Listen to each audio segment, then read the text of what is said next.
Step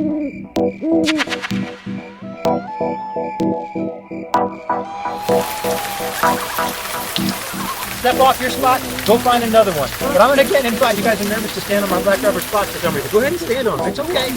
They're not going to hurt you.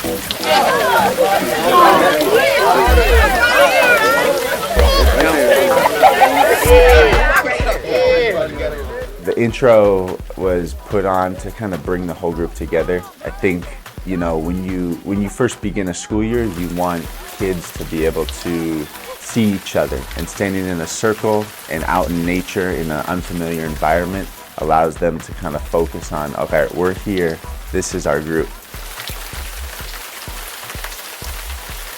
Our goal in a moment, without stepping off the railroad tie, is going to be to arrange ourselves in birthday order. Do it without stepping down. Y'all gonna make me bust my head open. It's only 3 But I heard one student say, this is cool because it's different. And that, so I know that was Mr. Stark's original. He just wanted to give you guys something different from what you guys get to do all the time. So that to me is already worth it. But I saw something, a second thing that was cool for me that already made today worth it. I had one of your teachers tell me, man, are they paying you guys extra for being out in the rain like this today? No, we don't get extra. But it's already worth it because of what just happened. Some of you I know are frustrated, you're tired, you're cold, you're wet, you're hungry, all that. I get it. I am too, right? It's okay. We do this sometimes to push ourselves, to see what we can come up with, and to see who we have to lean on. Everybody pause for a second. It makes them teammates. It makes them a part of the team. Just because they're not the leader doesn't mean they're not a part of the team, doesn't mean they're not valuable. Doesn't mean they're a follower. Doesn't even mean that they're a follower. They got their job to do and they're going to do it. For thinking that it was a follower. So don't think of it like, oh, I'm a follower, I'm weak. No, that's not what it is. You're a teammate. So basically, everybody, we did little activities where we had to count on our teammates and our peers to work together. Go on, Sadiq! Sadiq, get it, bro. You got it. Pull yourself up there. My monkey right there. Nah, bro. Nice job! All right! He did. There we go, Sadiq. And the purpose of that was to get them in a place where they are uncomfortable, get them in a place where they may do something that they thought was scary, or get them out of their comfort zone so that they would think differently about how to approach the challenge that they had in front of them, like the high ropes.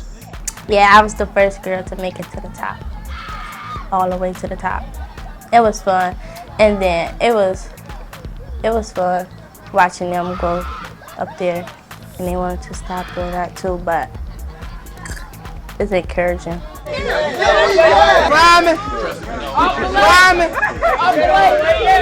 I think it was about, how do you take one more step once you've reached a point of discomfort to see where is your comfort zone, and can you make it to the top? That's some people's goal. Some people's goal is just to make it onto the wall 5 feet off the ground.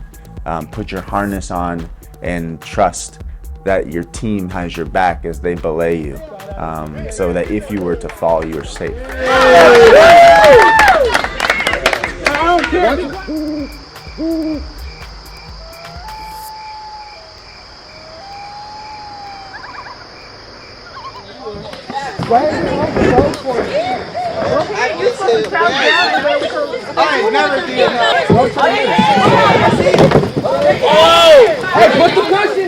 Fish and birds and turtles, things that maybe they're not noticing in the everyday life in an urban environment. But also, too, was to work in tandem with someone else, because you can't canoe alone. You need someone in the bow and someone in the stern, and you have to communicate to get down the river as effectively as possible.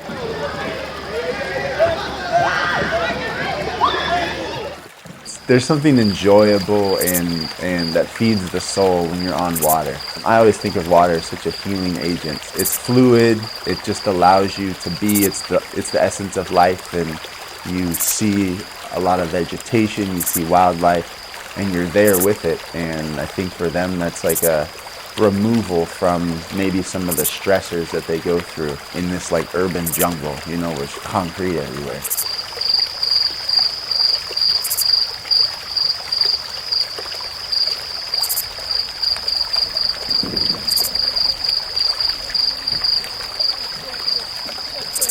I'm not gonna lie, it felt like lonely a little bit because like you didn't hear nothing but like creatures in the woods and in the water. But at the end of it, it was cool. That morning that we took the kids on this excursion, it rained terribly, and I prayed that morning, you know, that we would have good weather. And sometimes what God does to us is He knows what's best, and He'll give us what He knows that we need.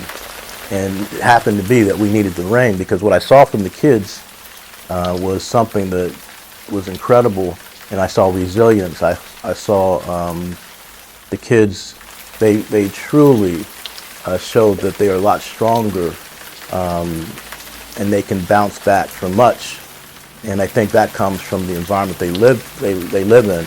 So when I saw the kids standing in the rain and participating in all the challenges that we had for the day, that told me, that small thing there told me that it was worth it. The overall project was just to start off our school year, bringing everybody together in an environment that was new to most of us, not necessarily thought of as like an academic school environment. And who are we in that environment, and who can we be? Some students step out and are different than they are in the desk, seated there. And we get to see that, and then, you know, you build upon that identity, because when you can let down and kind of be a little more vulnerable and open up, communication happens more effectively, and you get to know each other more effectively, and then your work as a school become, you know, amplifies, because you're getting the truth. You're getting more raw, authentic contributions from students, because there's that moment where you spent together that you said, all right, I'm going to trust everybody to just see who I am, really.